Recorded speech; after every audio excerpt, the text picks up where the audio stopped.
Step 1. Turn on the main power. Step 2. Give some throttle. Step 3. Push the pressure reducer while starting the engine. Push forward, move forward. Pull back, move backward.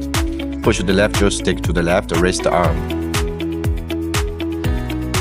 Push it to right, lower the arm. Push the right joystick to the left to retract the bucket. Push it to right to extend the bucket. The middle joystick controls the attachment. Push it forward and backward to rotate 316 degrees in place.